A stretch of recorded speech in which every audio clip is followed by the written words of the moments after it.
Hi, Jay. Hey there, Tracy. Am I muted? I'm good. Okay. No, you're just low. Okay. I know. I don't know where the microphone is on this computer. Oh, and we're being recorded, so I should watch it.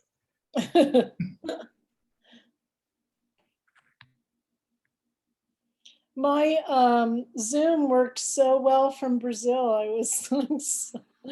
was really surprised because other projects I was doing, sometimes the things were dropping off. And the place that couldn't guarantee me Zoom access, we were out like down in the country on this coastal town. They ended up giving us a better room when we got there, right under the Wi-Fi. So if I had known that, we could have done the August or the September 8th. But we asked like so many times, and they cryptically would not verify that we would have Wi-Fi access in the bedroom, in the room.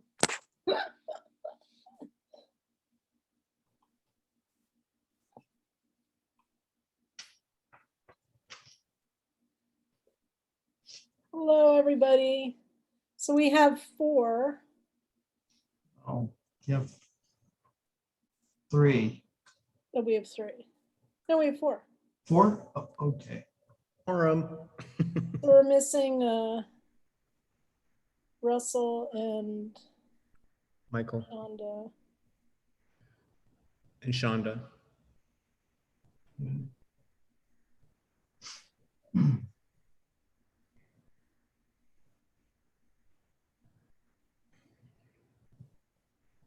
So why don't we wait like 1 more minute and then, oh, here's Russell. So why don't we start since we have a quorum? Yes, and Shonda let me know she's going to be a little late. So Sorry? Shonda let me know she will be a little late. Oh, okay. All right. So can you hear me, everybody? Mm-hmm. Okay, cool. So we'll just let people drip in. So welcome to the September 23rd continuation of the September 15th. 15th, yes. Meeting of the Palm Springs Public Arts Commission.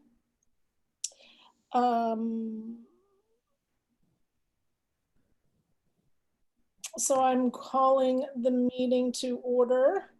And Jay, can you do the roll call? Yes. Commissioner Demiani, Present. Commissioner Armstrong, Present. Commissioner Newkirk, Here. Commissioner Favreau said she would be running late. Commissioner Pritchard. Here. And Commissioner Merrigan, Chair Merrigan, Here. and Commissioner Lesniak. I'm not seeing. So hopefully he'll drip in. Yes. But we do have quorum. Great. So can I ask for an acceptance of our continued agenda from last meeting? I'll move to accept the agenda. And I'll second. Do we, are you seconding as well? Yeah, I'll second. Oh, okay. So can we all raise our hands and have a vote accepting the agenda? Aye. Aye. Aye. Aye. Okay, so I think we're set with that. So do we have any public comments? We do not have any public comments. Okay, so then we will jump to E. So thank you guys for continuing this meeting. We've had a couple things happen in the meantime, so we're going to have another special meeting in a couple of weeks. So I'd love it if we could keep our meeting as tight as possible because I don't want to ask you guys to continue to have multiple, we've already had a bunch of meetings so far, so I don't want to put on you added work for this volunteer position. So I thank you so much for being willing and able to work with us and work on these projects to get us going. So two things. I sent this morning, I combined everybody's edits. And because of a couple things that have happened in town this week, I made a change to the Mural Ordinance, which is something I really felt strongly about last year. So I've added my edit to that to share with you guys. And then I filled out, listening to what everybody said a couple weeks or last week. And since it doesn't seem everybody would fill out this themselves, it was from the board or from the commission. I kind of for the commission matrix, I summarized a bunch of the projects we've been doing over the past years, which you guys weren't part of. So I kind of did the past thing. I did some goals that we've been talking about for a while now. And then I added in commissioner comments that you guys have made, additions to the matrix. And I thought we could talk about them and just finalize that. So that's the matrix issue. That is the public arts ordinance issue. And then I did send you, I know Shonda has expressed frustration that, there isn't like a set of guidelines or rules on how to submit things and things like that. So for my projects that I've asked for approval for with the commission, I always wrote up a proposal and gave a presentation to the commission. So I think that is the best way to do it. And so it gives the other commissioners the ability to look at the project and to hear you pitch it.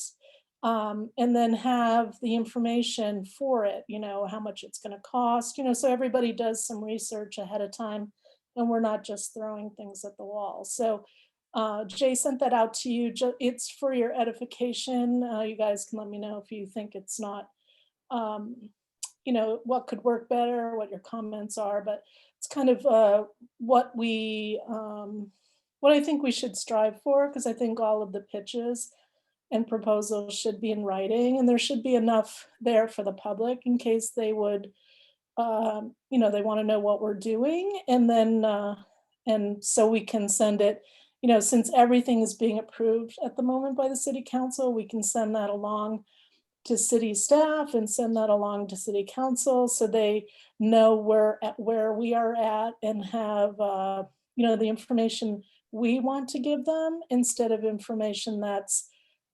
transposed during a meeting or a phone call or whatever. It might not have the same voice that we would like to give it. So think of it as your pitch to the public and the city council as well as your fellow commissioners.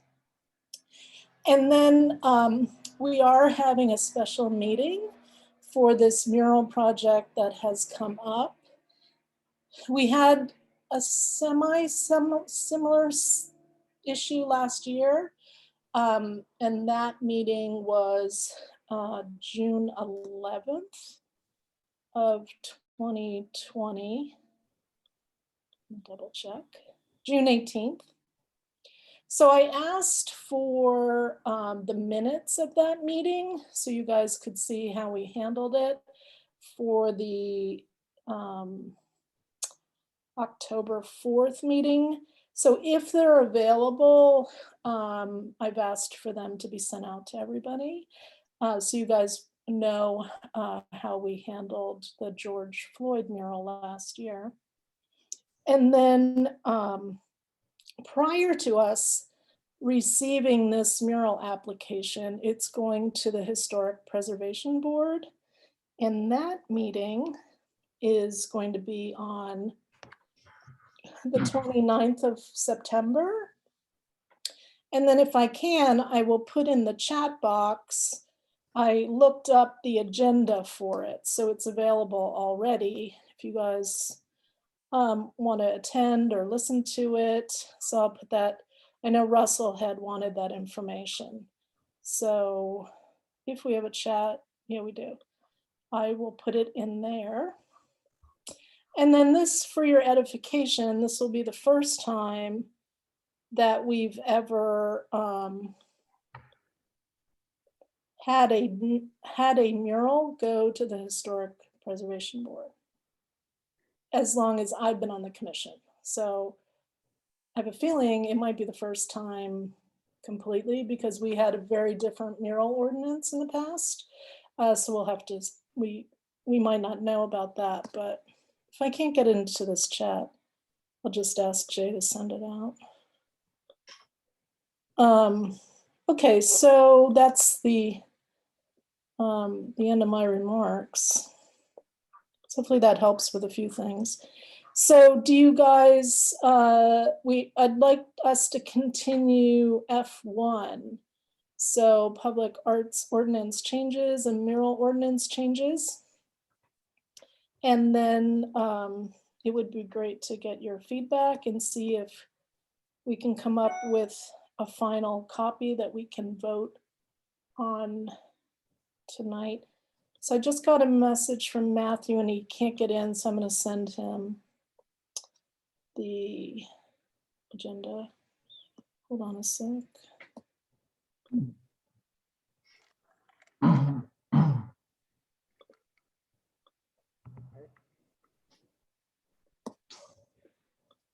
I see him now.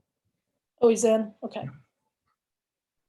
Hello, Matthew. Glad you were able to get in. Okay, so I have everything open on my, sorry, I'm looking down back and forth on my computer because I have all these files open for everything. So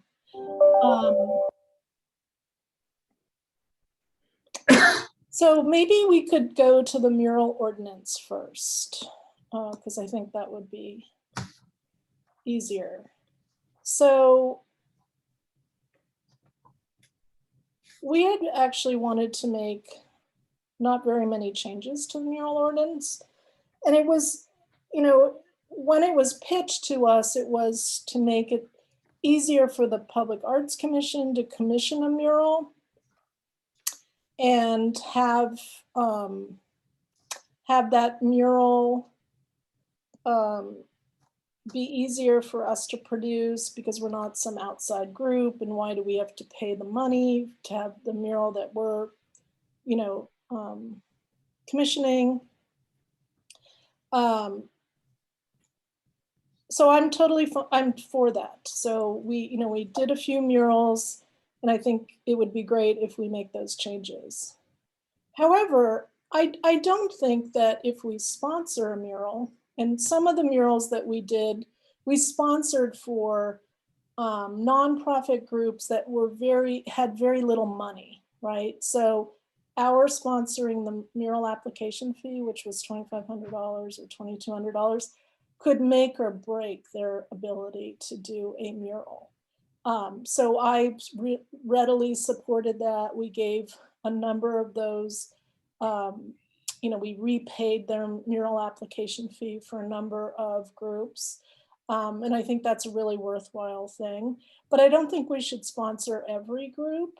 And I also think that if you're going to do a public arts project or any arts project, you have to have funding for it, right? Like, we want you to be able to maintain your mural, pay to maintain that mural over the life of the mural. And then I truly believe in public disclosure and in inviting the public to comment on work that is done on buildings in the city, neighbors that their property value, et cetera, whatever can be affected by a piece of art or whatever other building, right? Anything that has to go through planning department thing. So I do believe that we should notice, public notice for those murals. And, you know, that's a standard operating procedure in the state of California, and I don't see any reason why we would exempt people from that. And I don't think we should set a standard where we pay for every mural application. And if someone is not following the mural ordinance, I don't think in retrospect they should be entitled for us to pay their mural ordinance fees. So I feel really strongly about this. I think that, you know, we worked really hard on creating all of these changes to the mural ordinance. We wanted to make it much, much easier for the community. But when we have murals, and the Public Arts Commission is guilty as charged on this note, because we did that last year. And we as a commission as a whole have to take responsibility for that. But I don't think, you know, I don't want that to be the standard that we have, that you can come back to us and you know, retroactively, we grace everything and we pay for your mural fees. So the reason we have the mural ordinance was because a mural went up in town on the bar property, and it went up overnight, and it was blasted by the community. And it's still very controversial to this day. It's still on that building, and I understand the complete controversy of it. It was before I was on the Public Arts Commission. So that's my 2 cents, and I would welcome everybody else's opinion on it. And Russell, you may have, since you've worked so hard on all of these projects. Well, basically, I would just like to say that as I commented at our last meeting, the main crux of the mural amendment for me is just establishing our ability to do murals that are sponsored or commissioned by us easier and more directly. And as we're working on the art ordinance, the mural ordinance would allow us, as we used to be able to do with the former city manager, David Reddy, do murals up to $25,000 without city council approval. So the two main things, both with the mural ordinance and with our art ordinance for me, is getting us back to the way we used to be able to do, where we operated easily and efficiently. And I would hope that city council is going to be on board with this change, because I don't think that we've done anything in the last 4 or 5 years where Tracy and I have been on the commission that has been overly objectionable to anyone. There certainly have been some negative public comments, which there will always be. But specifically to the mural ordinance, for me, just getting that 25K in there and keeping everything else pretty much status quo is the direction I think that we need to go. So would you be amenable to striking sponsored or? Because Yeah, that doesn't include, you know, then it would just allow us to do our murals, which is what I was always, you know, gladly, you know, voting for that part of it. Yeah, I would prefer that it's just commissioned by us and the sponsored by is deleted. Okay, okay, great. So does anybody else have thoughts on that? Or other parts of this change?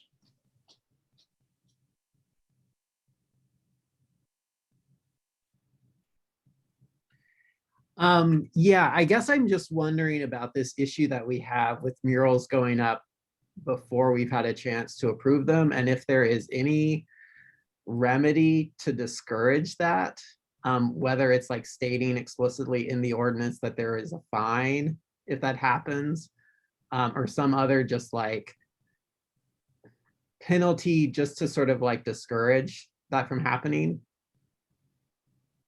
Yeah, could I comment on that? Yes. Yeah, I think we need to I guess, dealing with the permit office, because they would be the ones who are going to establish the penalty for anyone who starts at a mural without the full approval. Because the situation that we're dealing with right now is an entity, well, two entities, property owner and the mural applicant, both of who are fully aware that there's a mural ordinance in the city of Palm Springs and chose to ignore that, put in their application and start painting the mural on the very same day with the dedication date in mind. And they've known since probably late July and most certainly early August that they were going to do this particular mural. And we unfortunately have city bureaucracy that will not hold these people to task and or do a work stoppage and or give them a fine.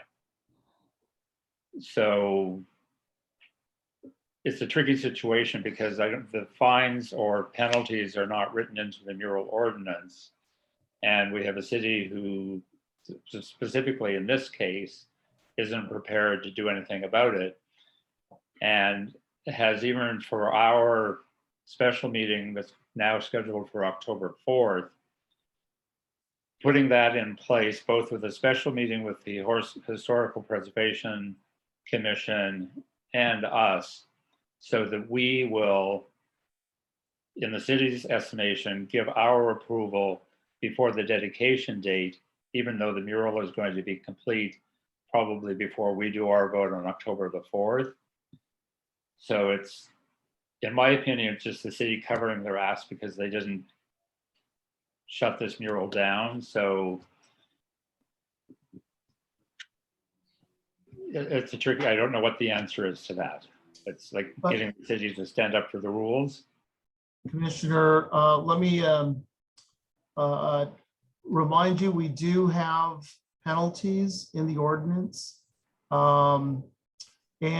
Actually, as a result of the Public Art Commission's work, there's a 30-day leniency from the time a mural goes up without a permit, that they have the opportunity to secure the approvals from the Public Arts Commission, and then the fines start. So that is in the ordinance, but as you say, there's, it's a tricky situation for the city.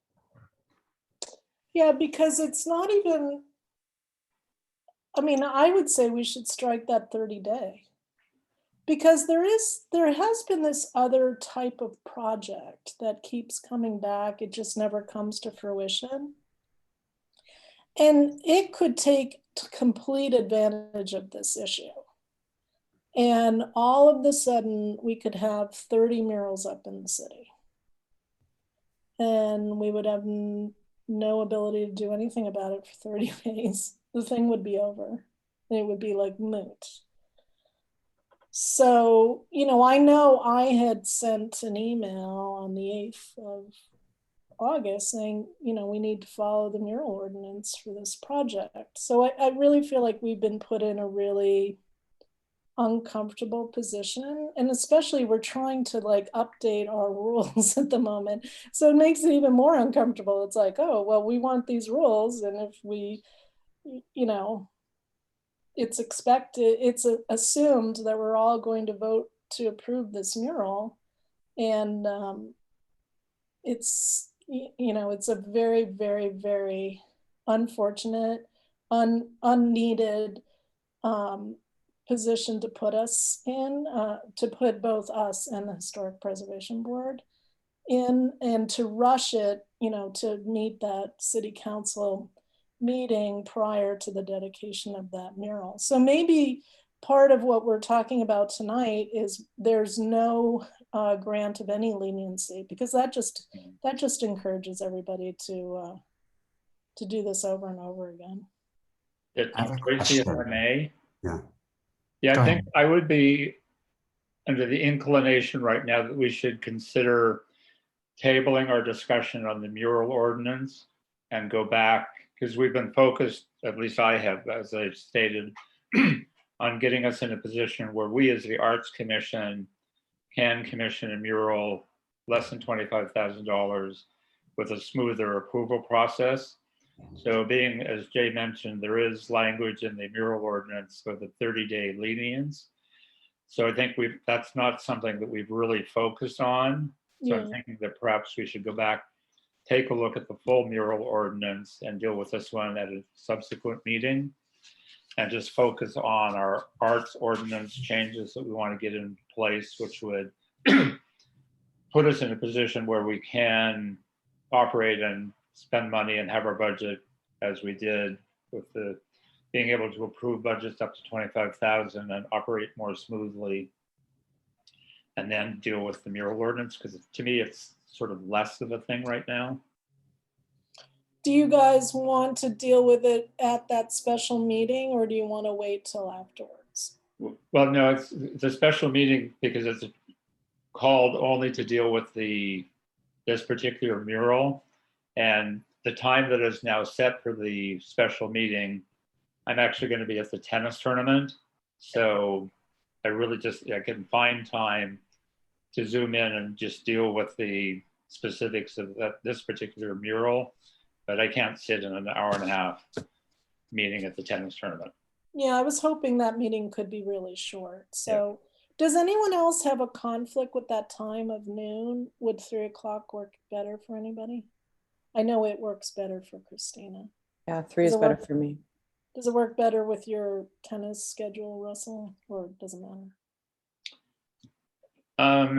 Well, for me, the tennis tournament is all day. I'm probably there until like 4 o'clock in the afternoon. So I could certainly, if we're driving back, it's easier to zoom it from the car, but I will just sort of like fit how I need to deal with it with the rest of the commissioners. And No. I have a standing meeting at 3 p.m. every Monday. Oh, okay. Well, since we were told we had to have meetings at 5:30, does 5:30 work better for everybody? Chair, we've pretty much set that meeting already. Okay. Yeah. Okay. All right. Having Yeah. pulled everybody. No problem. So we have one person that can't, at least one person that can't make it. So. Right, unless, that's Okay. true. All right. Apologies. All right. So because of the stuff that came up, I think you're right, Russell, that we tabled the mural one for now and incorporate, look at those penalties and see what we can do about that. Yeah. Because we love art and murals. We just don't want to be blindsided. So, we want to be able, I want to be able to support projects and not feel like I have to support something because of what it is. And, it's not a fair position to put us in, especially as volunteers. Well, exactly. As I clearly stated in the press coverage that this particular mural received, I am 100% in support of the mural, but come on, people, you just have to follow our ordinances. So do we need to? Can I ask a question? Yes, please. Based on the fact that they did not follow procedure, which they knew, do we have to approve it? You can vote however you feel you want to vote. Yeah, you Up can to say yes, no, or abstain. We do have to vote on it. It's like been a set agendized meeting and an item, but you're free and able to vote however you feel. It's up to you. Well, correct me if I'm wrong, but just as a final comment, so I understand, the mural ordinance says that any mural which is created and installed without city approval pursuant to the ordinance is considered graffiti and shall be dealt with as graffiti. That's what the language says. So wouldn't this mural automatically be classified as graffiti? That's correct. And when the city issues the request to abate the graffiti or the mural, that's when the 30 days kicks in, that they'll have 30 days to remove it. And another option is to go the proper procedure for applying for a mural. I believe it also says that the Public Arts Commission reviews the mural based on artistic merit. So that's what the vote would be for. Jay or Chair, I'm not sure who would answer this, but what are the chances the Historic Commission will say you can't put this up on this building? That's I a can answer really, that actually, because in the meeting agenda, the recommendation is for approval, but for a time period while the building is in flux. And once it starts to get its full renovation and back to historic level, the mural would stay in place for that undefined period of time. So they're recommending a approval vote. oh, I didn't see, where did you see the while the building's still in flux part? Yeah, it said approval with edits or with conditions. That's what the staff report said. Did you get the staff report also? I got a couple of people have forwarded me reports, so I would have to look in my text or email to see where it came from, but that was the particular comment. Yeah, I mean, it's a really good question if how they will feel about it. Yeah, that's the reason why I wanted us to sit in with their meeting next week, just to get their language of discussion. Since we're still discussing this, the other concern that I have is that in our wording, or however we frame this, that the Public Arts Commission is not responsible for anything financially. If the mural at some point needs to be moved, that we're not responsible for that. That's a concern that I have. And actually, in this particular one, all of the responsibility for upkeep and maintenance is spelled out in the letter of approval from Michael Braun, Grit Development, in communication with the Police Officers Association. Which they said they would maintain it for 25 years. Okay. At least they're optimistic we'll be around. Yeah, no one's promised anything that long before.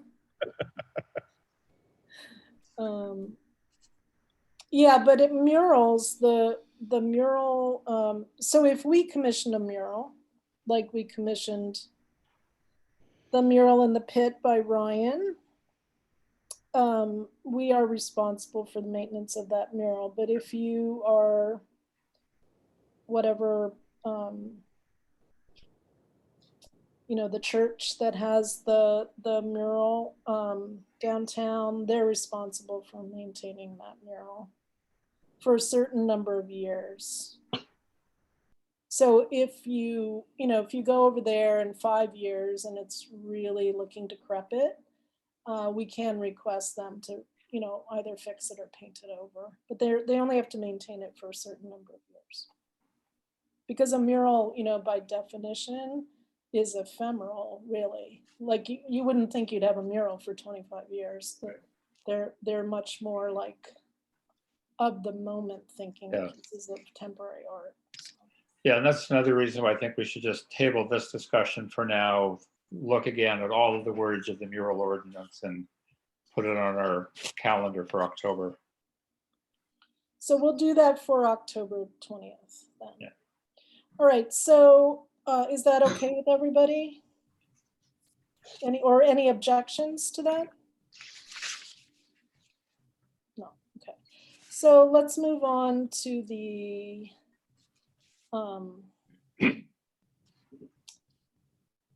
ordinance changes. So I sent you guys a combo of all the edits that I received, and then I did make some additional ones, and then color coded them all. So there weren't that many. They're good edits. some of them, maybe we assume, we have been doing these things, but maybe it just makes it more declaratory that it's in writing. And then, so why don't I just quickly go through them? Barrett had a really great suggestion about defining temporary art as either 12 or 18 months. He said in the mural ordinance, it's 18 months and we have it as 12 a lot of places. So that's something to think about. You guys can tell us what you think.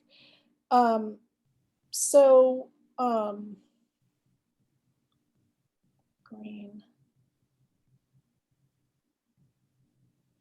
So I kind of, Christina, for your edits, I kind of put them in a couple places. So we've been talking before you guys joined the commission a lot about decommissioning of art and relocation. So those are things that, especially decommissioning, like we weren't sure how to go about that. We do think there are some pieces that should probably be decommissioned because their maintenance cost is just, they've just been damaged by time and not being maintained, and they might not have the value of maintaining them. The cost is prohibitive, and we could put a new fabulous piece of art in its place.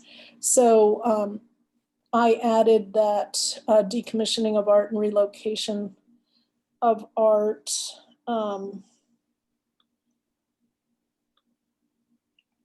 under 224.050 under paragraph 2.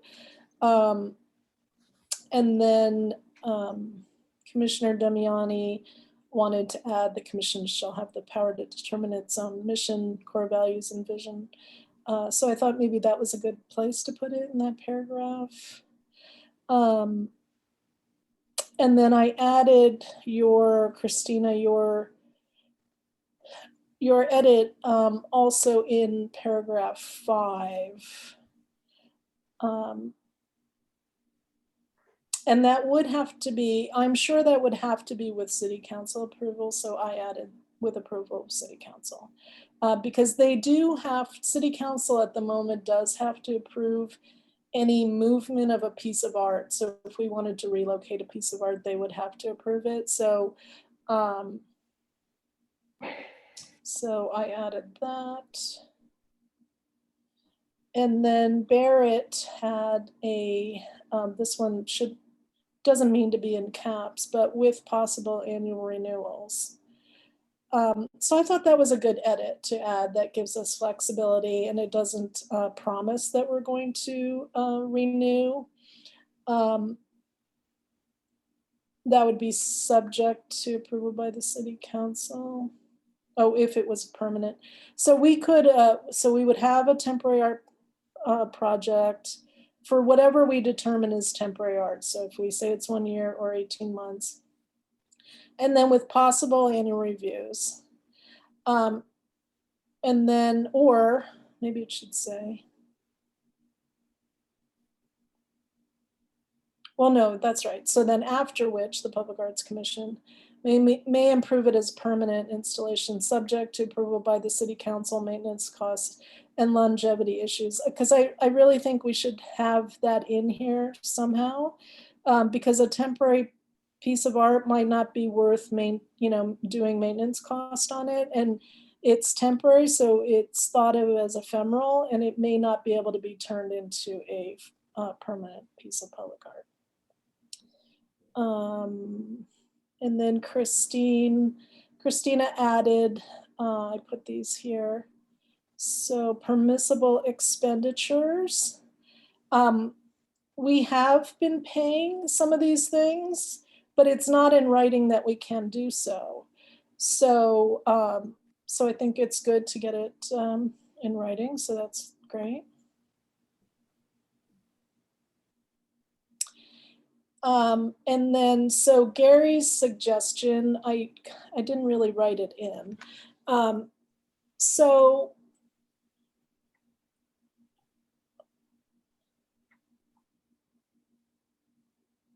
So to add in, that maybe our goal is always outreach to local artists, or to use local artists when possible, or something like that. We could come up with the wording for that. And then I changed the student thing because it would be really great if we could create a piece of public art from the student classes, and those classes have been for extra credit. We've had hundreds of students participate in them over Zoom this year. It was amazing. And it would be really great to be able to produce one of their pieces as a piece of public art. So it's not like the students are, it's not like they're getting an A for doing that piece, right? So I think, plus I think student stuff we should be able to do anyway. And that's it.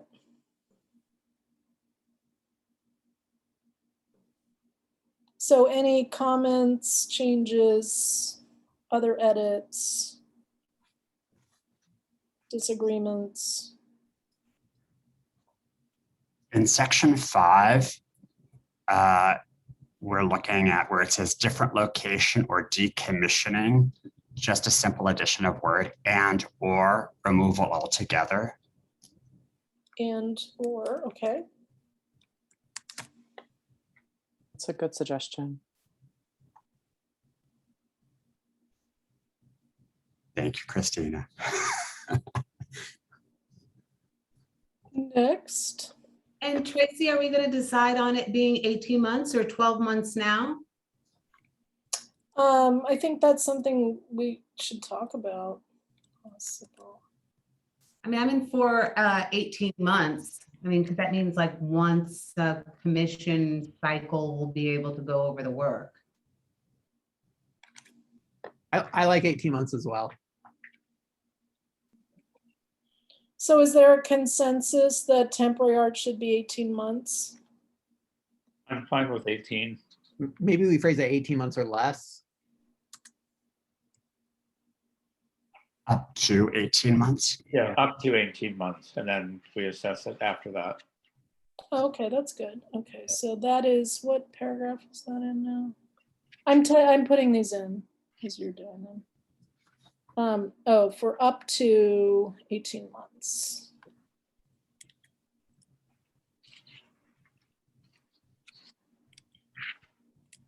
Yeah, because that time period does go by very quickly. Yeah, it has. Like, when we first started, Russell had this project that was supposed to be up for 3 months. And it took like over, I don't know, a year, at least a year, maybe longer to get it approved. And it was like the time, we had to keep changing the timeline for the 3 months. So we threw the 3-month thing out the window a long time ago. So 18 months is probably much more, once you do all this work, you don't want the thing to come down so quickly. So, okay. Next.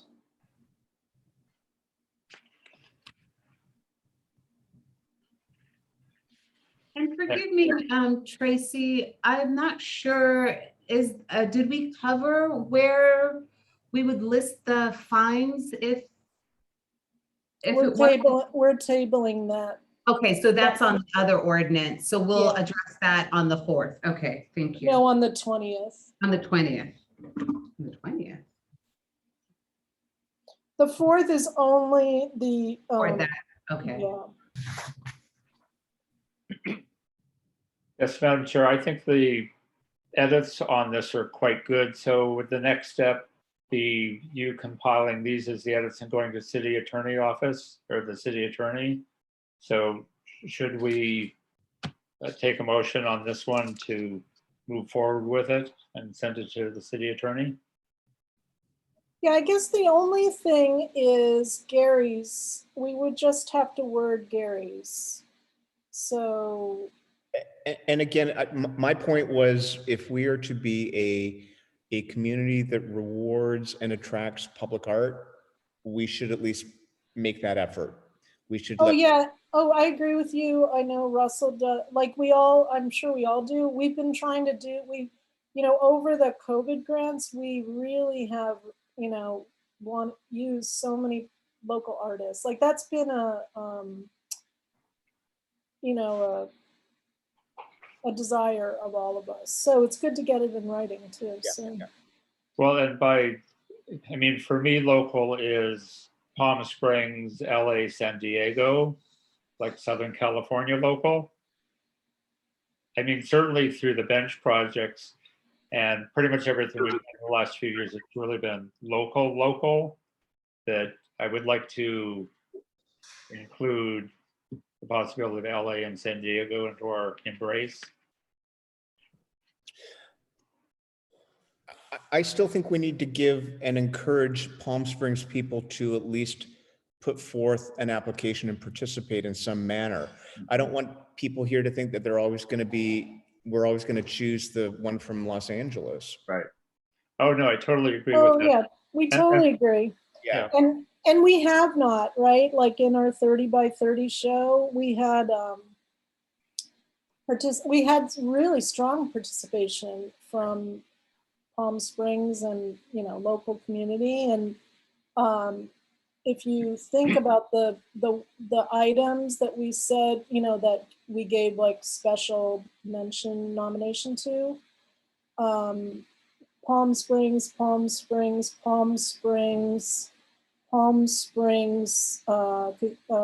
Desert Hot Springs. So that's 5 out of 8. San Diego.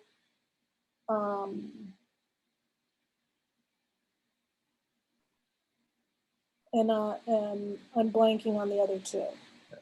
So yeah, so we've had a lot of participation with. We've really encouraged it. We really did during our 30 by 30 outreach to the community, and yeah, it's really important. So I think we just have to figure out where to put it. Like maybe it's sentence 2 and we say the commission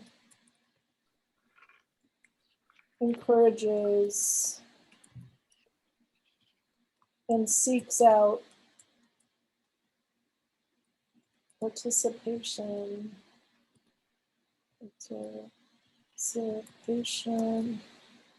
by local artists in our commissions, program and programs.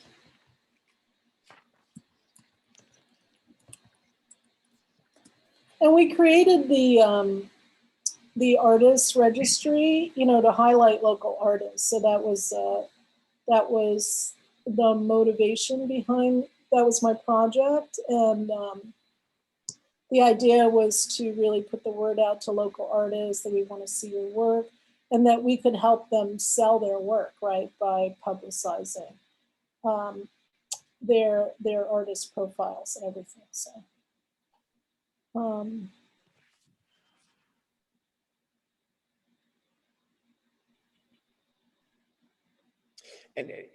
I'm not that I'm as commercial as everybody.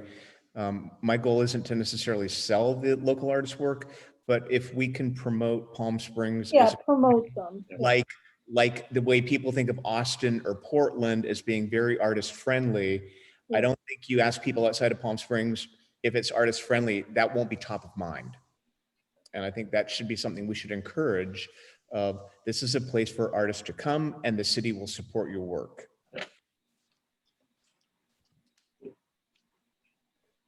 So what if we say the commission encourages and seeks out participation by local artists in our commissions and programs? Yeah.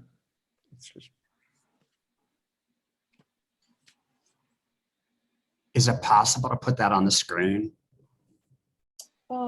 Sure.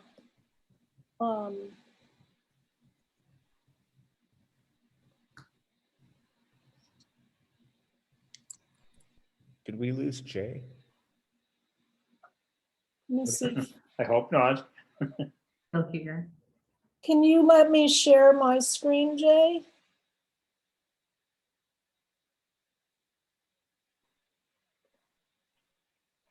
Or I can put it in the chat. Yeah, chat's good. It wouldn't let me add the PDF.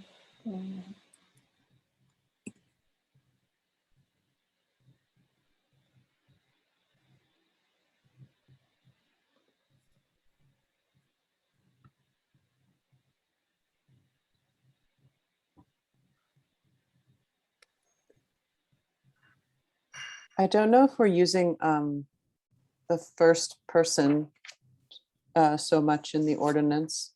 Maybe it should be third person by local artists in its commissions and programs. Oh, I see. Yeah, in there. I'm sorry, repeat that. Maybe we change our to its so that it's third person instead of first person. Oh, okay, great.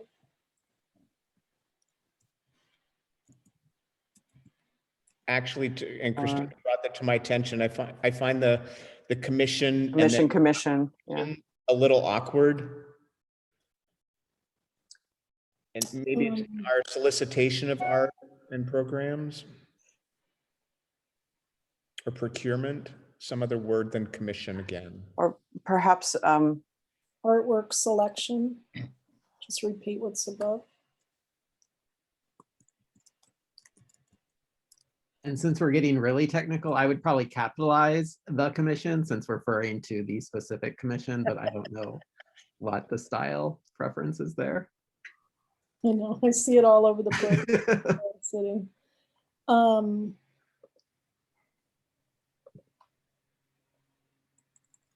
So is it okay if we say artwork selection since that's what they used above? Can you say the whole sentence? So let's see.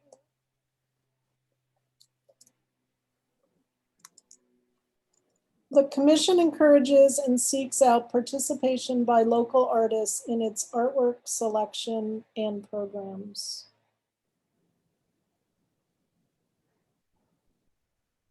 Yeah, I mean, I think the only way you could make it stronger would be to say like preference is given to artists local to the Palm Springs area or something like that. I don't know if you would want to go that strong though.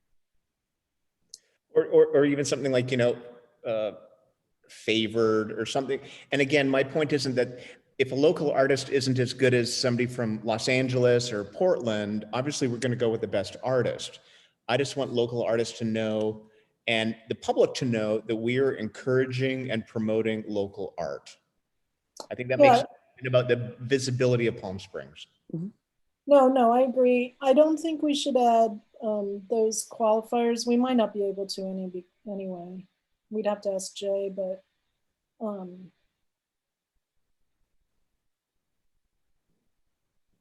people would really feel that we're only allowed, that would say to people that we can only use Palm Springs artists. Well, why don't we go with it like this, the second way with the artwork selection? I'm fine with that. Yeah. I think it's strong enough, but gives us enough wiggle room. Yeah, we definitely need wiggle room. Okay, so then I am going to take out the Gary would like. And then I'm going to put,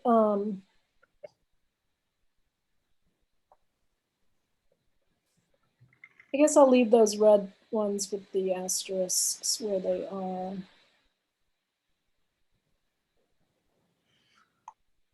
$37090. And they'll ask us if they can't understand this. I'm also looking at, and I don't know if you would like this or not, the commission supports and encourages participation by local artists. The commission supports and encourages participation by local artists.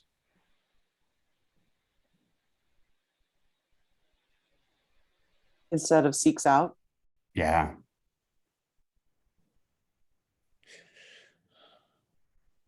I personally like the active portion of Seeks Out. Seeks out.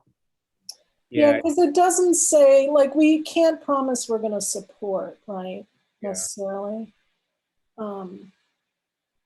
You know, And encourage. part of what we've been talking about is this outreach, right? Like, and that makes us do outreach.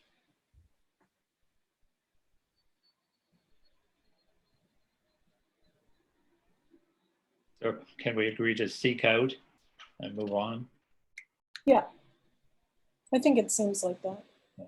So does anyone have any other edits?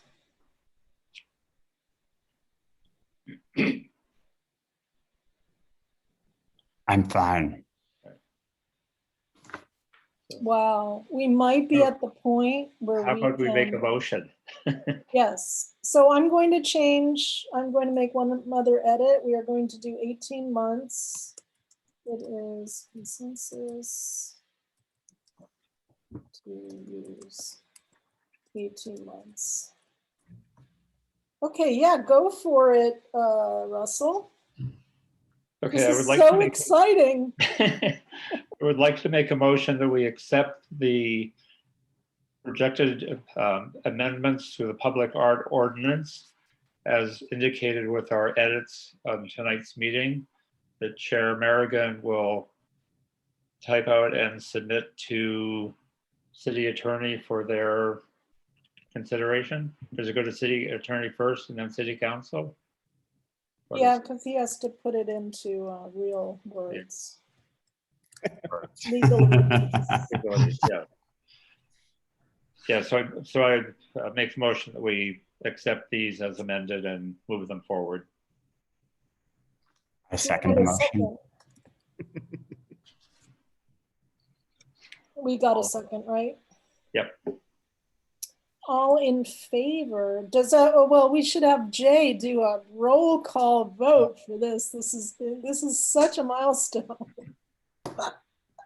I know it sounds so geeky, but it's such a giant thing. It So is. thank you guys. So do you want to do a roll call vote, Jay? Jay's on mute. Oh, Jay's on. Or let's just say A and move on. All in favor? Aye. Aye. Aye. 7-0. Any abstentions or no's? Okay. Oh, wow. Wow, this is awesome. Thank God. Okay, so so thank you. We'll send that out to everybody. So the next one is that matrix thing. You guys have a copy of it. Excuse me, Madam Chair, aren't we going to number 2 on the agenda? We did that last time. George Floyd? No, we didn't. Well, we talked about Gary's letter. Do you want to go back to that since you've had the email? Do you want to like revisit that since the email that you got about the Well, actually, let me just make, location? I mean, yeah, because I'm not quite sure where we're at, because we, in a previous meeting, approved the funds to relocate the George Floyd mural, and we decided we would make some additional consideration to it. Yeah. Because the expenditure has not gone to city council yet, and I posed a question to both Jay and Cindy about why it didn't go to the council already, and Cindy's response was that they also need to approve the location, which I find puzzling because this is still billed as a temporary piece of art. We're not moving it to a permanent location. At least we've not yet decided to move it, although we did vote and approve the funds to move it. But one thing that I wanted to mention that's come up that I think could give us some consideration on this issue is that the new owner of the bar building, where the much despised Lady and the Snake mural is willing to have, for a period of 1 year, the George Floyd mural on the front of that building. which would kill two birds with one stone. It would get rid of the hateful mural, and it would find a home for the George Floyd mural for a period of 1 year.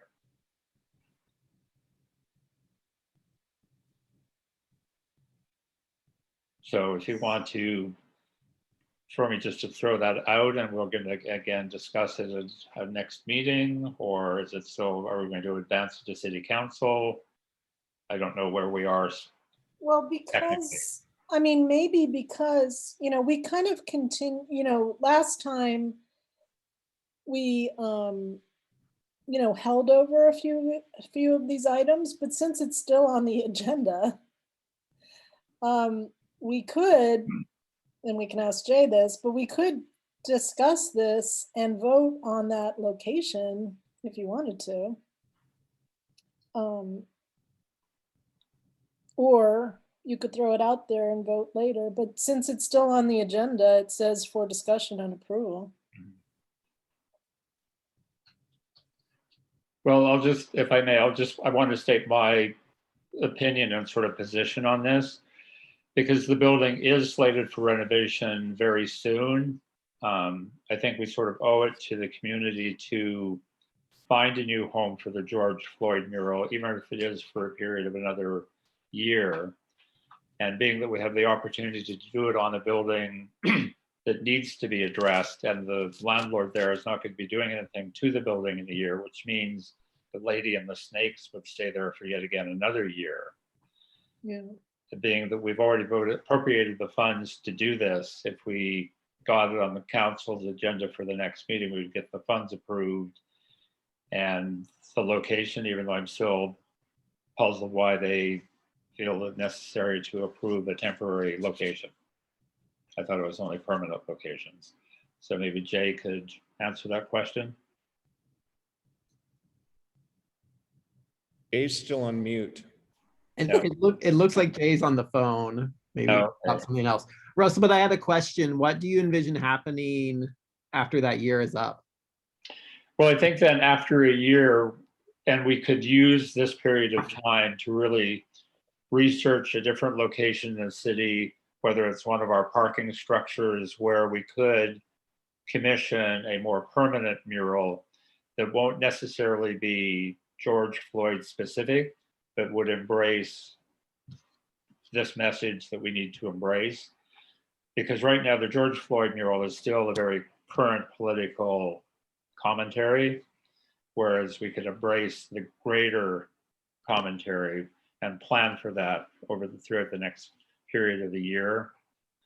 But just given the timeline that we do need to move the mural relatively soon, and we've got this place where it could just like revitalize this building where the mural is, there's a lady and the snakes, which everybody hates. So it's okay, let's just get rid of it and put George on the front. I do like the idea of that location, not only of it replacing that other mural, but it's just so visible. Yeah. Question, when you say replacing the lady with the snakes, do you mean we would be painting the George Floyd mural on the building? No, we're still going to do the plywood panels. The building front would get, the snakes and the lady would be painted over. You know, when I look at the building, and I'm trying to put an image in the chat and it won't let me. You know, the building has awnings on either side, and then the two naked ladies with the snakes, and then a big arched doorway. Right.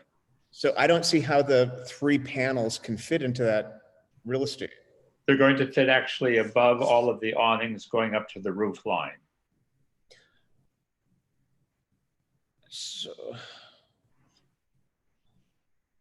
If I may, I just want to let everybody know that the community doesn't want another temporary place for George Floyd. I know it's a temporary piece of artwork, but people have expressed to me that they feel that it's not being addressed correctly, and that to go from one temporary spot to another temporary spot doesn't feel like the city of Palm Springs and the commission is taking the whole matter seriously. It's just moving artwork. It's more like it's moving artwork, but there's a bigger issue at hand.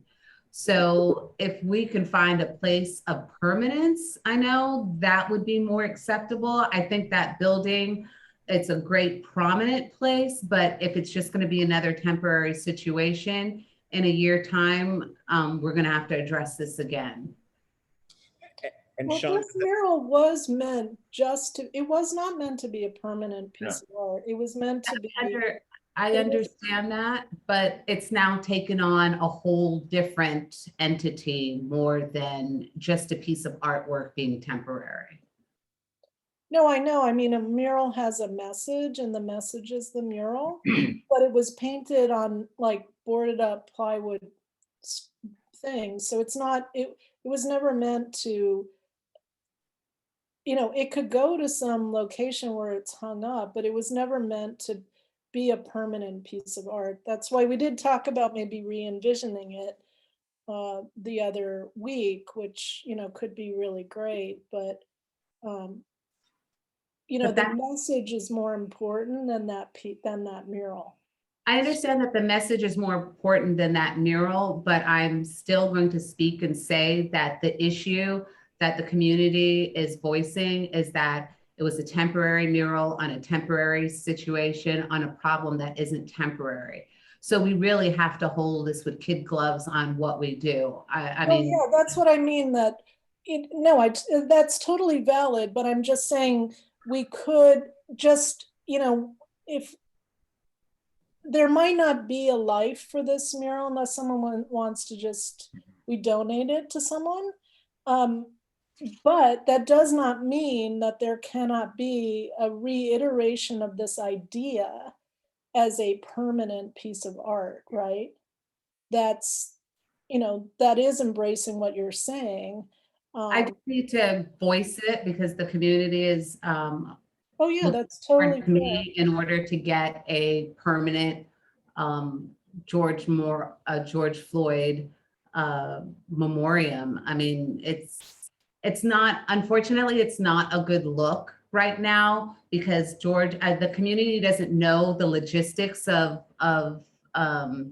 what the commission is doing, that it's not something done on purpose. It's something that when they drive by, they see George Floyd behind a fence, and they see now a police mural on a historical building put up illegally. So even though we know, they don't know. And I hear you. It's a very good at all. So I know if we could focus on getting a permanent mural and idea out there so the community knows that, oh, we're moving this George Floyd temporarily, but we have plans for a permanent dedication someplace so they know, because right now not knowing is not a good look. Well, Can I interject something? yeah, can I just say one quick Yeah. thing? Mhm. Shonda, I wish you would invite these people to come to our meeting because, you know, as members of the public, they are welcome. We wish to have their comment and to listen to their wants and needs. So it would be great if you brought people to that October 4th meeting. I think it would be very, very valuable to the community. Absolutely. And then the other thing is we need to share, you know, these meetings are recorded. So we need to share the discussion with the community if they're not here, that, you know, we are looking out for their needs. I mean, the reason, you know, George Floyd is behind a construction fence is because the property owner, you know, is renovating the building, and that's what you have to do. It's nothing against the mural or anything. So, so if we share, you know, the you know, not the minutes because we don't really have them, but we have these videos, right? So people should, you know, they can log on and listen to our meeting and hear all of this information. And it would be great if you brought them to the October 4th meeting. Sorry, go ahead. That's right. What Shonda is discussing is something that we had touched upon in a previous meeting about location of murals on sites that limit the time that they can be there, specifically privately owned properties. What I was going to suggest with this particular mural is we start looking at our public buildings, such as parks, Because if there's large gatherings, specifically with the George Floyd mural and what it involves, people can gather in a park. And I don't know if Shonda, if you have space for it in your park, but I'm just asking you because I know you're very involved in that. But we've got a lot of parks with a lot of just space for the mural. So The community definitely stressed that they either wanted it in a downtown park or by the civic center, someplace that it's in a prominent place. Before you all came on to the commission, they definitely expressed that they did not want it in their community because they know that they're oppressed and that the police come and bother them. So it's better in a place where other people that do those things can see it and not do them anymore. So I highly recommend us putting efforts towards getting a mural that commemorates that before the next anniversary if possible. I think the other thing we can do, because we've been talking about trying to find a permanent location for several months, and like we discussed at the last meeting, it's been a real challenge because of the mural size and other factors. But the other thing we can do, if we do move it to this other temporary location, you know, the topic of relocating that mural has already gotten some press attention, I think large thanks to Russell. So the new location is probably also going to generate some interest. We can emphasize, you know, this is probably only for a year. We have these plans for a bigger, more comprehensive mural about the topic at hand, so that the community is aware that we are taking these issues seriously, and hopefully that will address some of the concern. And I agree that like driving past that mural now and seeing it behind fencing is not a good look. But I really, again, I think that like moving it onto Palm Canyon in that very visible location, you know, for the time being, I don't know if we'll find a more visible location for that mural. Well, the other thing about it, and thank you, I think that's such a great comment. As a woman, this mural and working with doing programming with Native communities, this mural is so offensive. You know, no matter how many times I've complained to the powers that be about this mural that was painted without approvals, and it's still there, and it's extremely offensive to women and to other communities in the city. So in a way, it really kind of you know, it's like an amazing location to actually celebrate the George Floyd mural, right? It's like very powerful to like, you know, end that misogynistic chapter and put a positive mural about, you know, celebrating George Floyd's life. You know, I think that's like really great energy, right? To change that location. It's a fantastic location. You know, you cannot miss the snake ladies anytime you drive down the street. So people will really see it. And if we do get, you know, the right information out about it, you know, that, you know, we're dedicated to, you know, recreating some kind of long lasting memorial, I think people would, you know, hopefully they would be interested in that. I just want to say, you know, this sort of goes to the point that I made originally in that I think if the community feels that the George Floyd mural represents something that we need to illuminate to everyone, including tourists and local people, I don't think we should be using the mural as it stands as a Band-Aid. And I don't think it should be a temporary thing that we're moving around. We either make a commitment to it or we say its time has passed. Its time has not passed. So we need to make a commitment to it. And I think that wherever we put it should be in a place that will not be moved in a year or in 2 years. Because to Shonda's point, it's still an issue, you know, and it's not going to go away. So if we don't, how do we won't be able to move it. Will we be able to move it if we don't vote for a location, Russell or Jay or Cindy? you guys hear me now? Barely.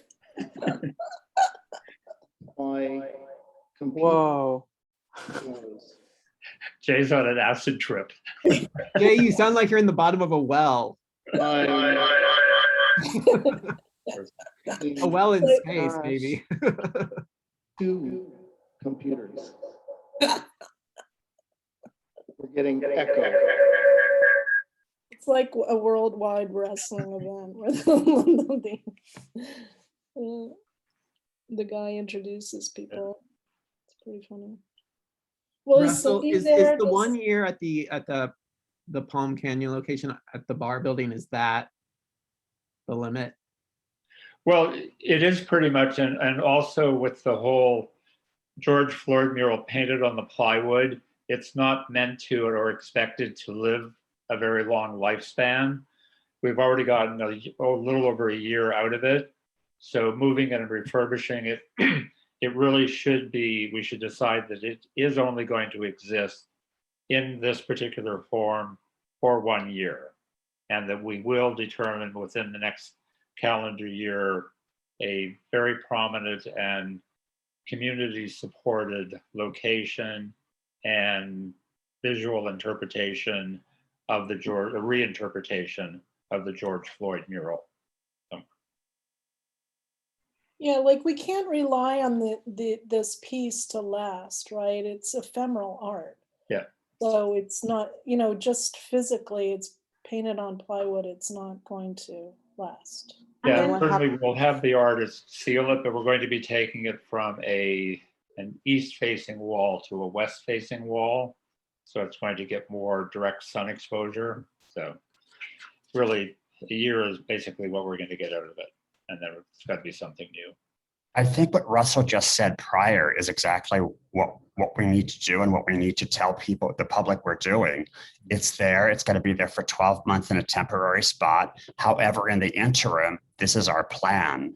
Yeah. That we're looking into doing something bigger, better in a permanent location. Yeah. And we absolutely must have community input on location and message, image. Once it's the adage in politics and art, once you're explaining, you're losing. Yeah. And I think we can't get too complicated with we intend to do this and this isn't happening. And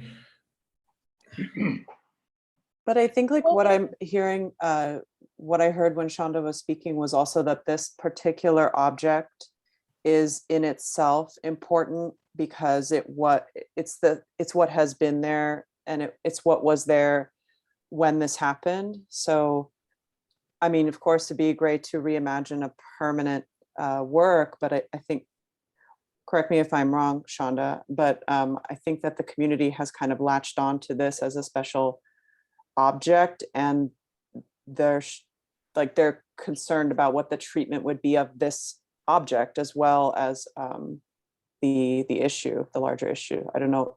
What do you think about that?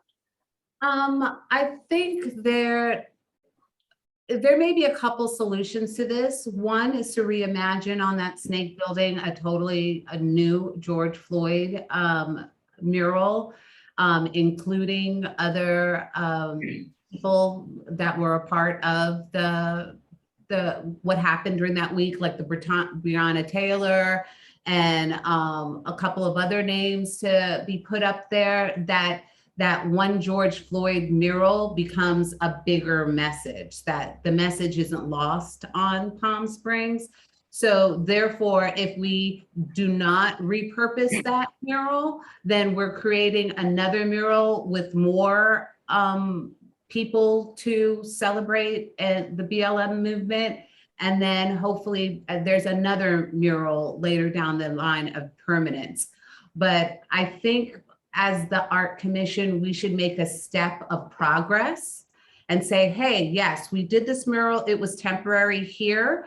We'll save the pieces of plywood, but here's is a new mural reimagined with more figures and saying that the issue has grown and we're going to address the issue again artistically. So, I mean, I think that would have more of an impact than moving the same mural to another location. Like we actually thought out, oh, wow, here was the first incarnation of this. More people have died and suffered. Here's another incarnation of this. More people have died and suffered. Here's a third incarnation of this.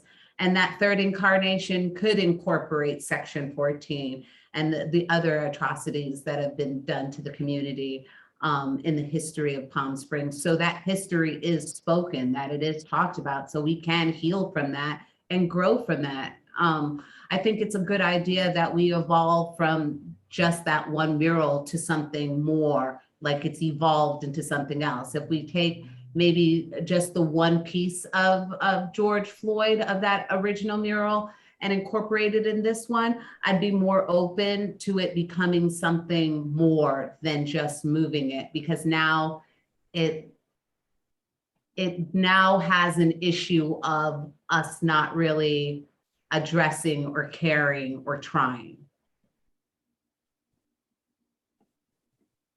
Well, I think, and Russell, you should talk to this. So this would just be a year, so you have to Right. think about that. Well, yeah, And let me, then sorry, I don't Zealand. think, oh, just one sec.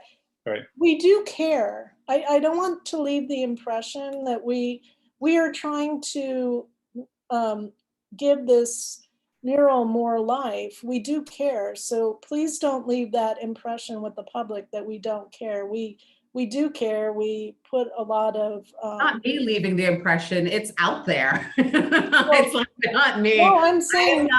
I'm speaking as the chair of the Public Arts Commission, that we do care about this issue and about this mural, and we voted to approve it last year, and there was a lot of effort in thinking about extending the longevity of it, and we talked about that last year. So, and we are dedicated to this issue, I would say. So please, I don't want the public to be left with the impression that we do not care about this topic, because that is not true. All right, and if I may make just a couple of final comments, and I didn't mean for this discussion to evolve into a very lengthy dialogue, but because I have to say a couple of things. I certainly do care about this mural. I'm the one who bent the rules a year and a half ago to get the mural painted, and sort of backtracked to get the building owner's approval and the Arts Commission approval, or something that I orchestrated. So right now we have sort of a finite period of time in two different places. Where the mural exists right now is slated for renovation very soon. So we need to get the mural moved or leave it on the building for demolition within probably the next 30 to 60 days max. And we have the buy-in from the new owner of the bar building to have this temporary mural on their building for a period of year. Nothing else. No permanent mural, no other painting. Paint out the women and the snakes, put up George Floyd 1 year, it's done, over with. So Russell, do you want to ask us to vote on this tonight? Because we kind of have to fish and cut bait on this. The building is, we voted to move it in July. And now the city is saying we need to have a location. So if we can't move it without a location, we supported moving it. Right. So we need to make a decision. So it's up to you if you want to vote on it. Well, do we have Jay back with us? Apparently not. Is he? Oh, is he not here? Oh, he's here. There's two of him. There's two Jays? Yeah. So wait, just to clarify what's at stake, our choices are it stays where it is and it's destroyed, or it's moved to a temporary location for 1 year and is preserved, right? Correct. Okay. Well, And Russell, you're indicating that the property owner at bar would not be open to another piece of art there for 1 year. Because I do like what Yeah. Shonda was saying about creating like a second iteration of the Right. piece. Yeah, there, at this very moment, the new building order is not prepared to make a commitment beyond a year because they're still interpreting what renovations and work that they will actually do on the building. Once they're finished with that, they're open to that possibility, and we could keep them engaged in the conversation as we go into 2022 and they formalize their plans. So they might say, yes, the building front, we're going to dedicate it to an art space, and please tell us what you want to put on it. But right now, he's willing just to commit to that 1 year period with the temporary Floyd mural.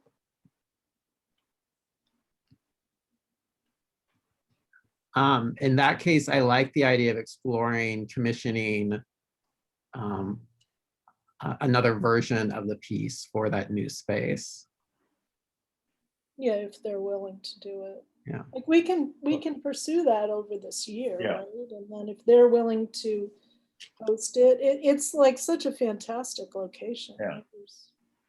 I mean, I'd be all for that piece being moved, but I would like the building owner to be open to the piece also expanding with additional pieces of artwork around it. If there's some way to do it artistically collage, to incorporate that where, I don't know, like Brianna's in the crowd or something, the way that I don't think we can make that decision for the building owner here because, it's whatever he. Right. I understand that. I'm just throwing out the idea that that would be like a better like something more than just we're moving it and then now we've moved it. There's more for people to look forward to. There's more evolution of this piece of artwork. Yes, and let me just restate that in conversation with the building owner, they are prepared to, as they formulate their plans for the building, be in discussion with us for the front of their building to become a dedicated art space. But at this very moment, because their plans are still in flux, they will not make that as a commitment, but they will most certainly commit to a 1 year period for the George Floyd mural to exist there. I'm just still uncomfortable because we're just kicking the can, and in another year we're going to be faced with the same tough decision. All right. Well, Okay. I think, Russell, do you want to have a vote on this tonight? Well, I pretty much do, because I think it's really our only option. We either have to make the decision, we're going to take the existing mural and move it to a temporary place where we have a 1 year period of time to discuss what's next for this message, or to not vote on it and give it up and the mural will be gone. Yeah, I agree with you. I think we should vote on it. I think a lot of commissioners put a lot of work and effort into finding a location this summer. So this location has come up. I don't think we could get a better location. And it serves as two things. It really serves to tell women in the community that we value them by painting over this mural, misogynistic mural that's been up there for years and years. We also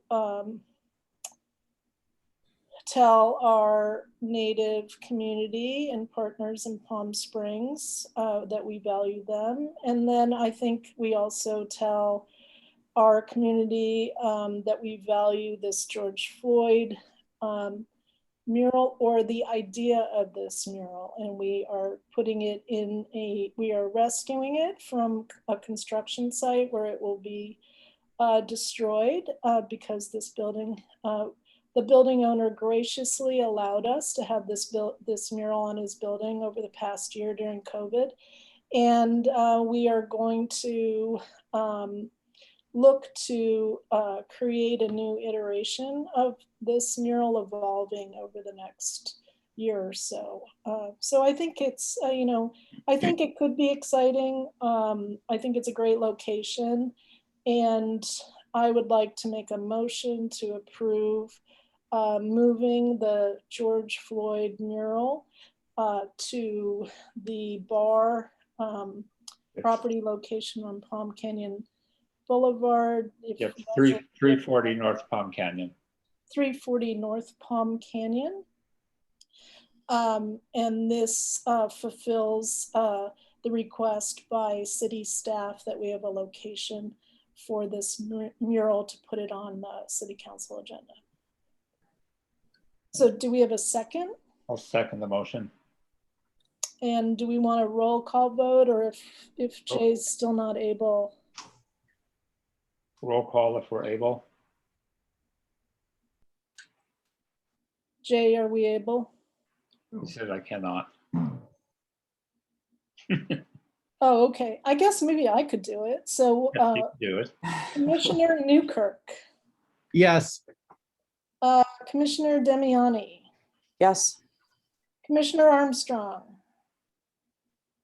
I'm wholly uncomfortable with this, and I think we're making the right decision for the wrong reasons.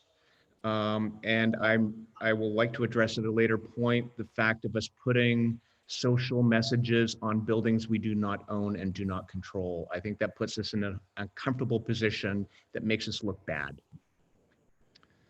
thank So- you. So what's your vote? You wish to abstain?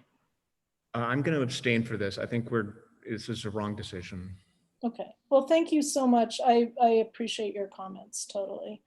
Commissioner Lesniak, I will say yes for the moment. Yeah. for the moment, or yes? Yes. Sorry. Commissioner Pritchard, Yes. Commissioner Favreau, I'd like to hold off so I can go back to the community to make sure that this is okay with them before I vote in favor or not of it. So that's I- an abstention. you want to abstain? Yeah, I would like to abstain. Commissioner Newkirk. you already voted, right? You voted already. Oh, I'm sorry, I was going by the list here.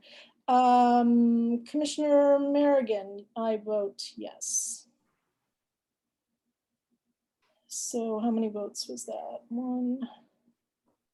5 yeses, right? 5 yeses, 2 abstentions. So the motion carries, and I really thank you guys. Do never feel like you have to vote yes for something, because we all are different, and every comment you make is value. So, so thank you. So that passes, and that will go on to the council agenda. And Russell, when did they say? When do you think maybe they could get it on? I don't have my calendar in front of me. It would be, what day is it, the 23rd? Yeah. It would be probably their first meeting in October, depending on. When are their meetings? The I think it's the first. second and fourth Thursday? Can never. Probably October 14th. Okay. So do you think that's time enough? It's just barely, probably. Yeah, because we can have the staff start to do the report directly and submit it. So Okay, cool. So thank you for your patience on that, guys. That was kind of a happy accident that this came up. So last time we continued item 3. Can we, I would like to see if we could go on to 4.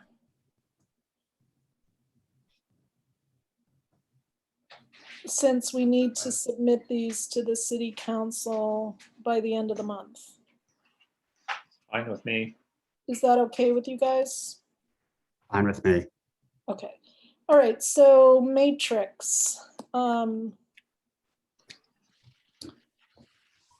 So you guys have the copy that I filled out, and yeah, it is a weird form, but it's what we were sent. So I had it as priority 1, update our public ordinance, which will help us do our work. And I'm just so excited and so proud of us. I can't tell you, for voting on that thing today. I mean, this thing has been out there not being voted on for like 2.5 years. So it's fantastic. The second one I put, item 2 is allow Public Arts Commission to follow regular city rules regarding disbursement of funds without having each dollar amount approved by council. So that is how we used to be able to work until recently. So I think that's another really important item to have as a priority, because at the moment, any amount of money that we spend, the council has to approve. So Russell did all of these signs for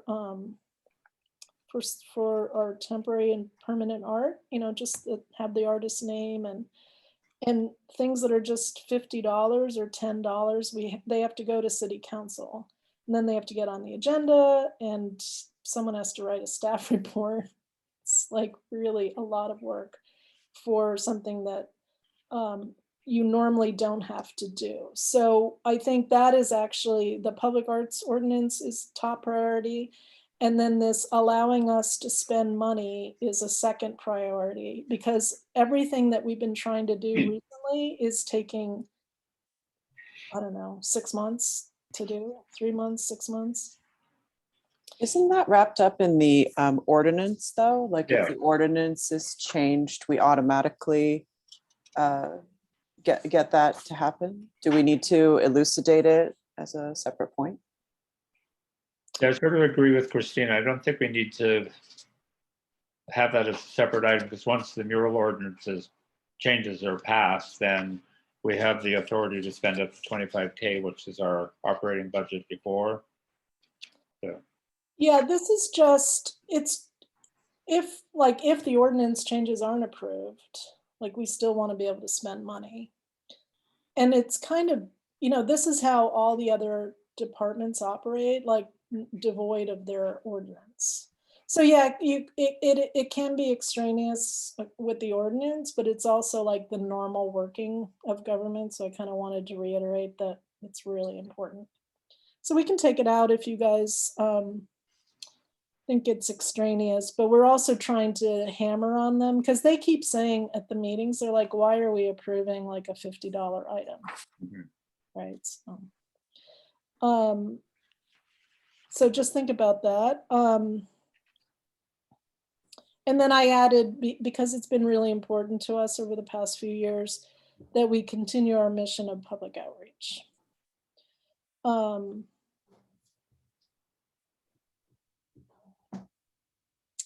And then because we've started in the recent times, arts maintenance, which is part of what we're supposed to be doing, it's very important. So I think we should have that in our matrix priority.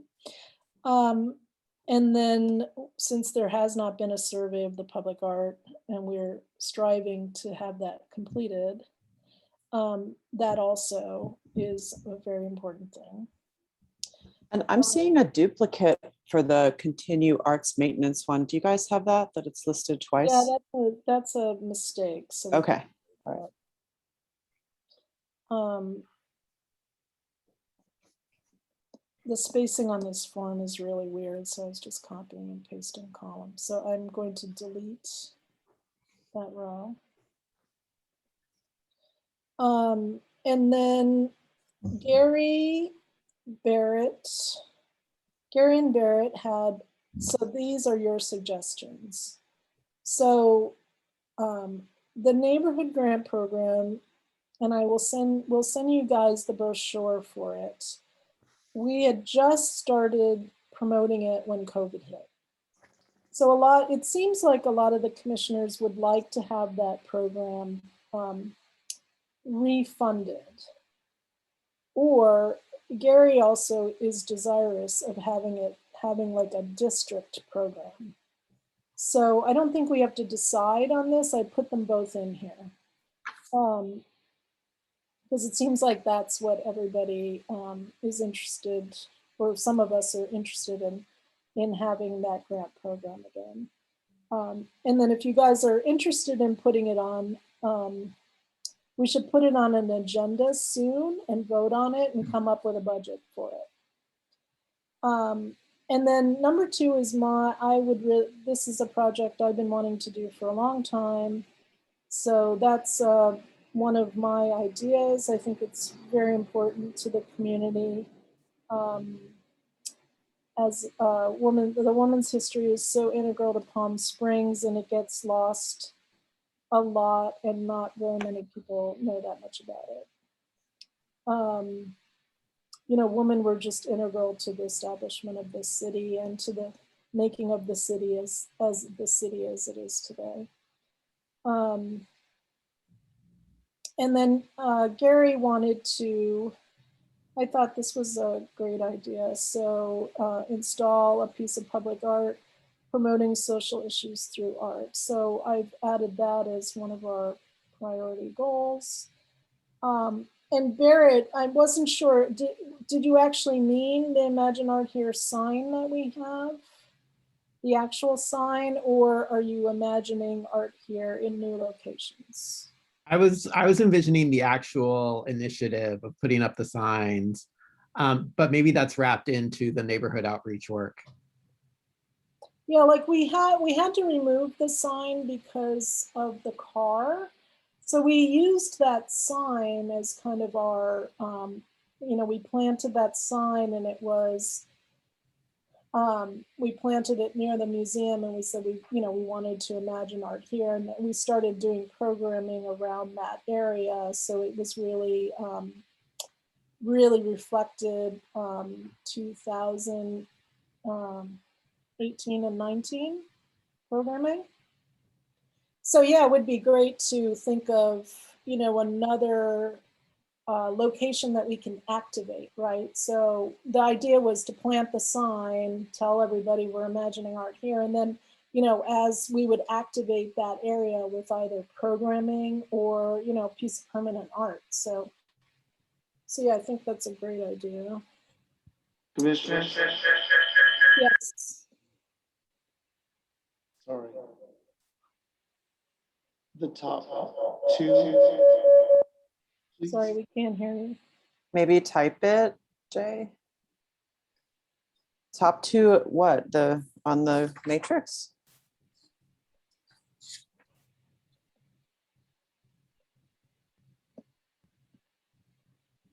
Poor Jay. Oh, yeah. Oh, just select 2 priorities. Okay, so why don't we zap the new for 2022?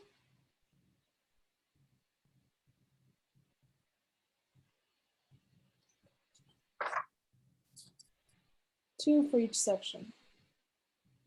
2 for each, okay. Right, so I'll zap priority after a public art ordinance, I'll zap 2 city rules.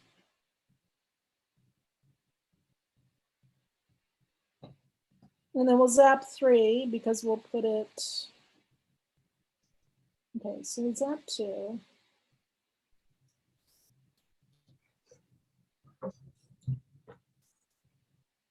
So I think maintenance is really super important. We really need to show the community we're working on the art that has been paid for. So I would vote to use update public arts ordinance and continue arts maintenance. But you know, you guys put your input in. Can we combine survey and maintenance? Yes, yes. That's a good idea. And then I'm gonna zap item 2. And then we could kind of put mission of public outreach down in 2022, because that's what that is.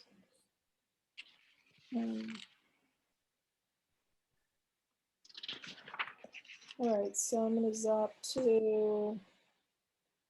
We're going to and survey.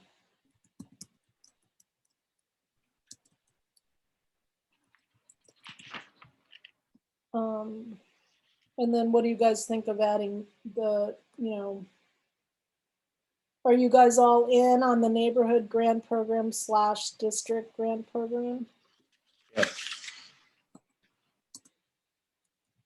I would say yes for me. I would say yes, and I like Barrett's idea of combining the Imagine Art here. You know, when I am sort of taking a step back and listening to these concerns that the community has, it's they feel that they're not being represented. And so if we can engage them and show them that we're listening and the city of Palm Springs represents them, not just a car upside down or any other thing downtown, I think it's important. So why don't we add as a measure, so we'll add, so number 1, we'll add continuing public arts community outreach. And then under measure of success, we'll add installing Imagine Art here.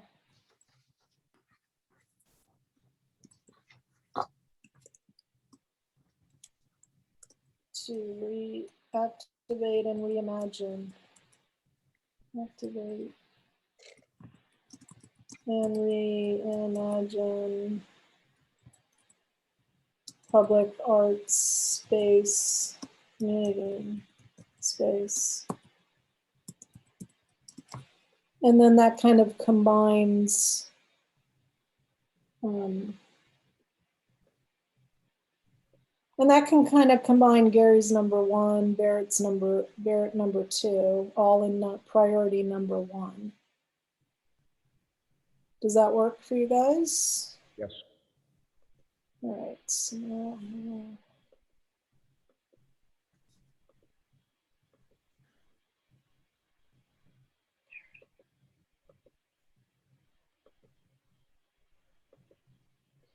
all right. So I will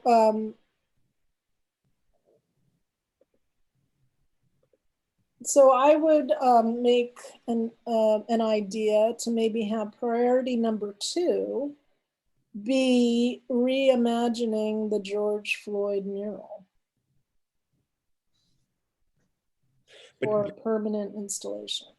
But you see, that's sort of the point of what I want to do with create one bigger social issues piece that could have multiple perspectives to it. One part could be George Floyd and Breonna Taylor and Section 14. And then another part could be something that's maybe more reactive to what just happened.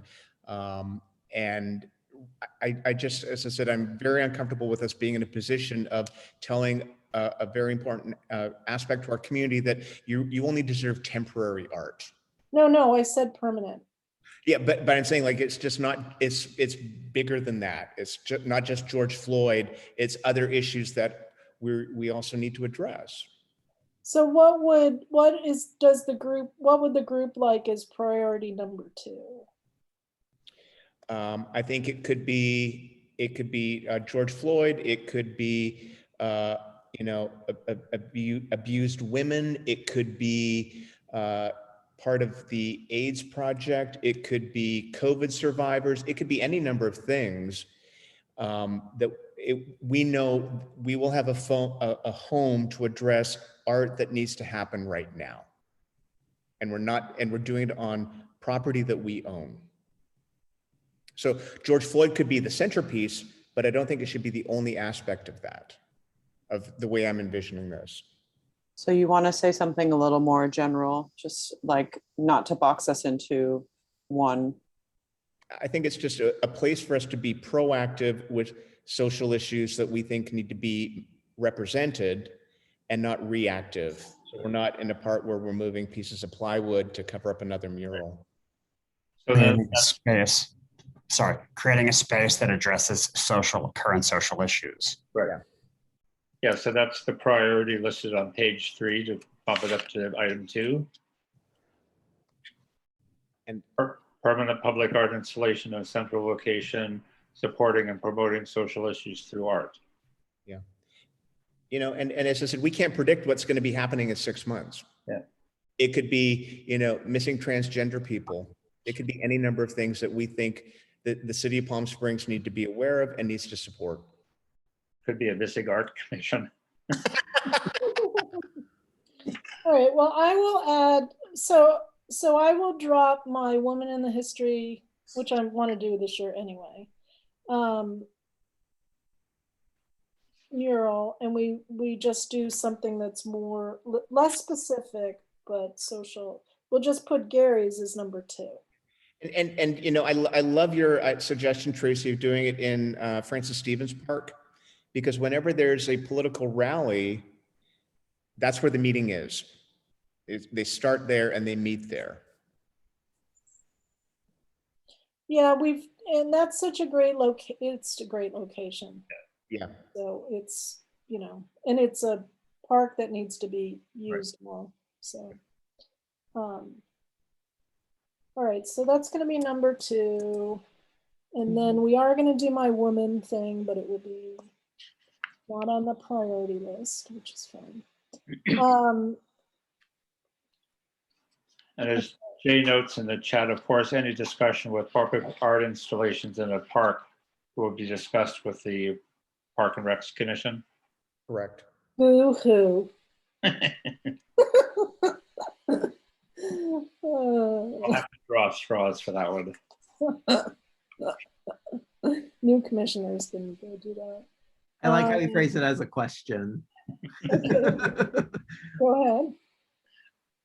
Yeah. Oh, sorry. Did someone have a question? Oh, it's just a comment. It's okay. Yeah. Oh, okay. We're laughing while we're crying about that. Yeah. Do we have to vote on this matrix? Or is it just, so. we just can submit it, right? Okay. Yeah. All right, so I'm going to, so that will be 1 and 2, and then create organizational changes. I think we should, because we're not asking them to up the public arts fund, which people kind of think will happen. Jay says we should vote. Oh, we should vote. Okay. I think we should ask to, and I think we should ask to maybe create a grant program. So maybe it could fund bigger projects that we can't really afford, projects that the city wants to put a whole city stamp on. So I think we should go for that and ask for that. And then, and that describes it a little bit. You know, some of the costs might be so prohibitive for us, but if the city provides a grant, or we can go out and get funding. And then we used to have this, council members used to be a liaison to our commission, and they would show up a couple times a year. And I thought it was really, really helpful. Jeff Coors was ours, and they got rid of them last year or something like that. Because I asked, oh, who's going to be our new liaison? The old mayor used to be ours as well. So I think that would be really great if the city reinstated that. I think it would really help with lines of communication to the city council. I think it would help us get our things approved, get their ideas up front. So that I think would be really great if they would reinstate that.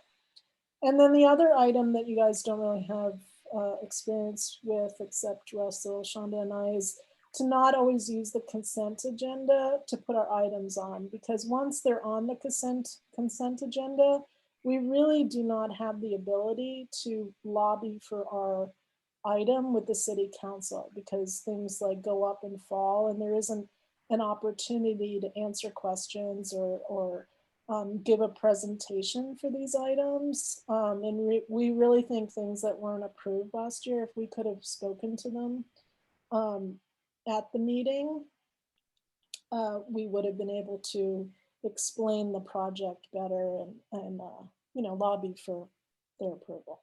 So that was my other idea. So are you guys cool with those other, those ideas? Yep. Yep. All right, so maybe we should vote on this. So if we, let me see, if we ask for, so maybe if I could ask for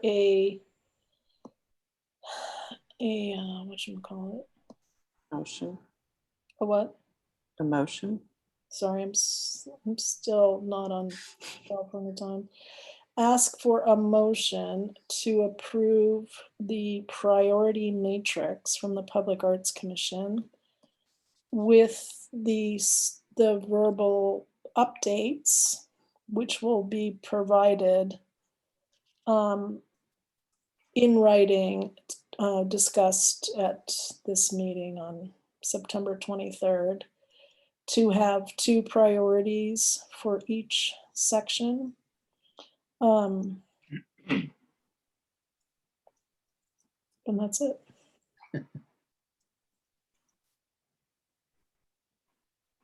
Go for it, Christina. I so motion. Do I have to repeat? Do I have to repeat it all? Like what she said. I can't remember all of that. Since we made a bunch of edits. So do we have a second? A second. All in favor? Aye. Aye. Any nays or abstentions? Okay, great. So it is 7:30. We did the subcommittee thing at the last meeting.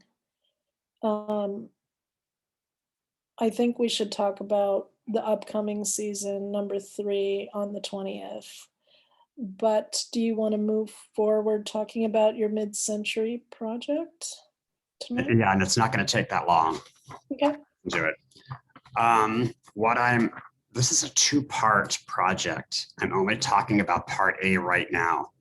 And what I would be doing is, and it's for under $500. I would be taking photographs of 10 iconic mid-century architects in Palm Springs with a 2-paragraph blurb of what they have done, and putting them, having that on I think it's a 24 by 30 at Staples, professionally enlarged. And I've actually made contact with some businesses downtown that are interested in placing them inside vacant storefront windows. So they would be there, and hopefully they could be there for the week of October 14th through the 21st, which is our fall preview for Mid-Century Week. I think I can do it, but it just depends on approval and everything else. And there's more than 10 architects, but I'm limiting it to 10 right now. So what do you guys think of this project? Question, if I may. So the project, you mentioned the funding, less than $500. Who is the funding getting paid to? Staples for the enlargement of for the posters. Okay, so just material cost. Yeah, and it's $20 to $25 for the posters each one. Mhm. So it comes to about, if I only do 10, it comes to about $300 some with tax. Mhm. So one question, are you able to reproduce these architects' photos with permission of the photographer? I haven't gotten in touch with the photographers. What I'm going to do is contact the Historic Society downtown, because I have the photos on my phone, but I want to work with them, and I wanted to have it approved first before I actually make contact with them, so that they also have input as to what's going on. There, you're allowed as a member of the public to use their research library that's at the museum. library downtown. Yeah. So so you're able to go and totally go through their collection, which is amazing. So so if it's one of their photos, right? So that could be really cool. And these are all public photos that I have anyways. But Matthew, the date you said you wanted this to happen is mid-October? I would try to have them up before mid-October, and they would stay. I say they stay there for 30 days, but they can stay there for much longer than that. Yes, and I don't think we have the necessary time frame to do that because we really need to have us receive, as Tracy laid out in the request for proposals, we really need to have the actual proposal that we can discuss and vote on. And then this funds will have to be approved by city council. So If it's less than 500, oh, every, Yeah, like, even if it's $1. that's what you were saying. Okay. Yeah. yeah, that's why we get stalled with these projects that we want to do and used to be able to do so easily. Now we cannot. Okay. So But there's also too, if I get this going and it's all approved, there's the spring one that happens, I believe, in February or March. The spring modernism week. Right. Oh yeah, the project itself sounds terrific, but just our limitations are tight. What I can do also, and you can actually advise me, because the second part of the project is a mural with all of the architects in the mural. So should I create the entire project proposal or just part A? Oh, I would do the whole thing. Like Yeah. do part A and part B. Like when I did the 30th anniversary, I had like 10 projects in there and we just approved them all. A couple of them, we cut back on funding over, like just because we approved the project, if it doesn't go for some reason, that's okay. But yeah, it would be great to see the whole proposal, like because if you're doing, if you want to make it into a mural, then that's public art, right? Versus, images of the architects. But if you can say on these blurbs that this is part, however it's written, right? That, this is the beginning of our public art piece about the architects of Palm Springs. That's really cool. Okay.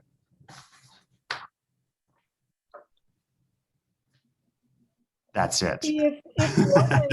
If the ordinance gets changed, then this wouldn't have to go to the city council, right? And then we could approve it today. And then you could go for it.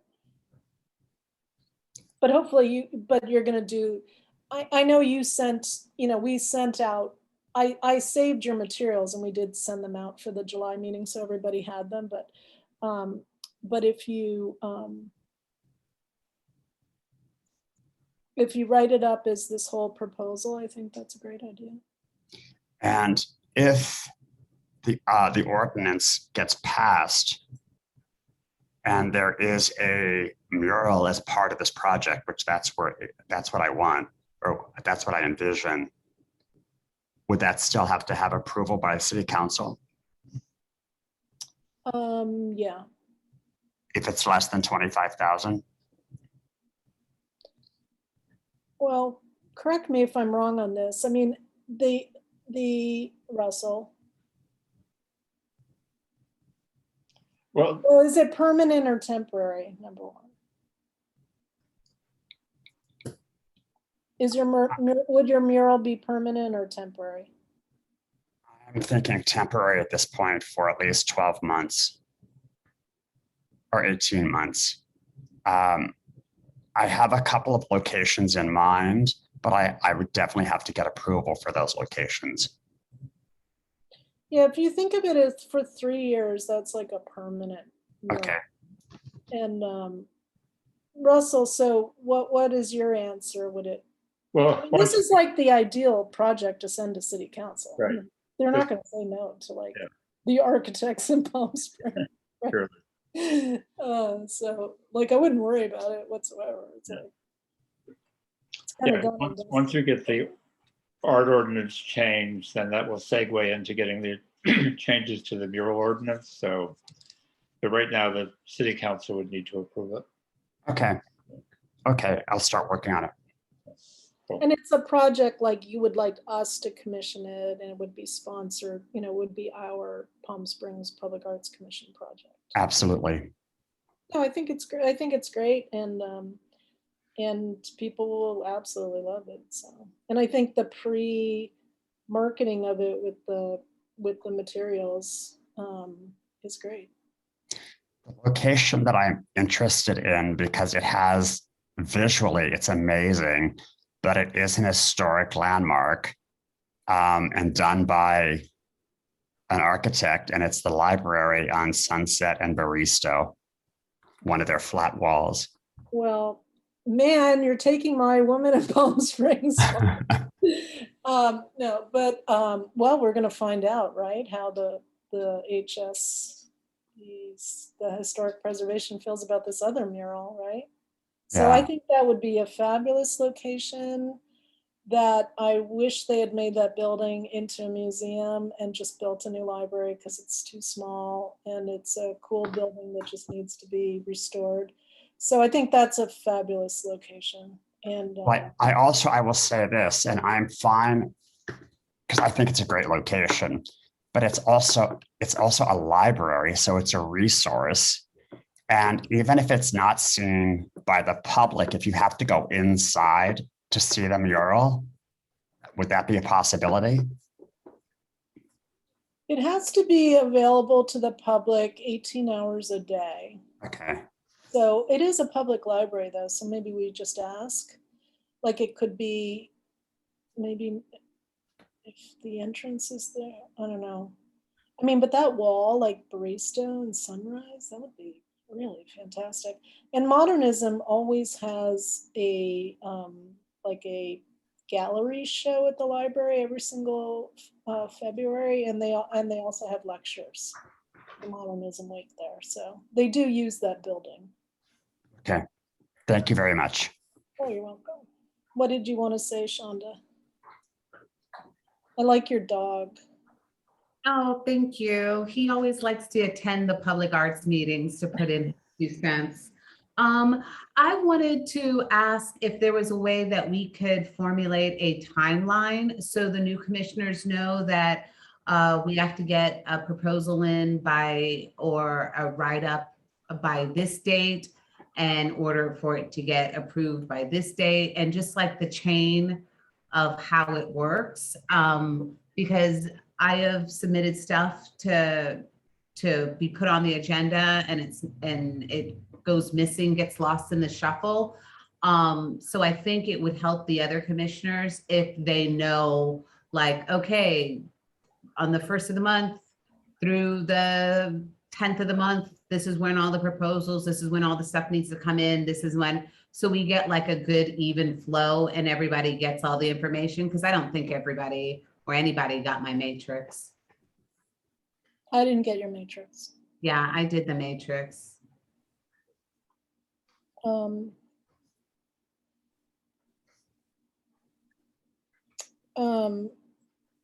Did you? Yeah, I didn't get it. So I don't know. Jay sent me all the ones that he got. I think we could maybe work on that. It kind of depends on city staff too, and like when they can get things ready for the city council. So sometimes, no matter if we're trying to hit these dates, it's out of our control. And then if we do have to think about having too much on an agenda to not accomplish the tasks, right? So that's why I was asking everybody to now like write this up and send it in, so we can kind of talk about it ahead of time and see when we can place it on the agenda. So I would just say, our meeting is on the third Thursday, right? Third Wednesday. They have to make the agenda,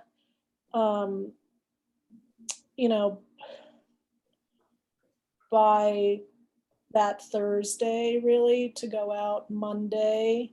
And I've been sending Jay things, prior to that. So, send things in the first couple weeks of the month, I guess you would say. But always, like, we need to talk about it, right? Like, to see how we can get things flowed correctly so things aren't like being held up. Or kind of rework a project maybe, because like we just talked about this project, it makes, that, adding the mural, that's like really great to make this whole, like a more complete project to get approved. So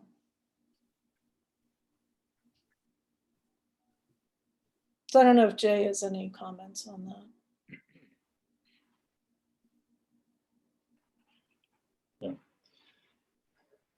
Shall we move along to adjournment? Yes. Sorry. Jay says staffing will be an issue with timing. The city has lost, I was talking to Jay today, and they've lost a number of core staff members. The head of the Parks and Recs has left. The assistant city manager has left, and the head of their information and technology has left. So we do have to bear with the city and work with them with patience, because they are short-staffed because of COVID. A lot of people were laid off. So that's one thing I want to say is that, you know, the city's been very helpful to us. They have given us a tremendous amount of time and support, and we need to, you know, take care of them and respect their time. And not everything is going to go our way when we need it to go our way. They're just not staffed to that amount of time. So, and they've been really kind and worked with us really lovely. So that's kind of my comment for the end of the meeting. And since we want to adjourn, I will ask if someone wants to make a motion to adjourn. Yes, I will make a motion to adjourn this meeting of the Public Arts Commission to our special meeting on October 4th, 2021 at 1 p.m. Second. Um, All in favor? oh, wait, Aye. October 4th at noon, right? I thought, I thought it was 1 p.m. That's the special meeting. What is the correct time? Oh, it's noon. Is it noon? Oh, Noon. okay. Let me restate the motion. I want to adjourn this Public Arts Commission meeting to our special meeting on October 4th, 2021 at 12 noon. Second. all in favor? Aye. I. Thank you, everybody, for this. This was yeoman's work, and I really appreciate it. And please bring any public people that you want to attend the meeting on October 4th for. So that would be great to get their input. So thank you so much, and we'll see you soon. Good night, everyone. Thank you all. Bye. Have an enjoyable evening. Good night. Bye. Bye.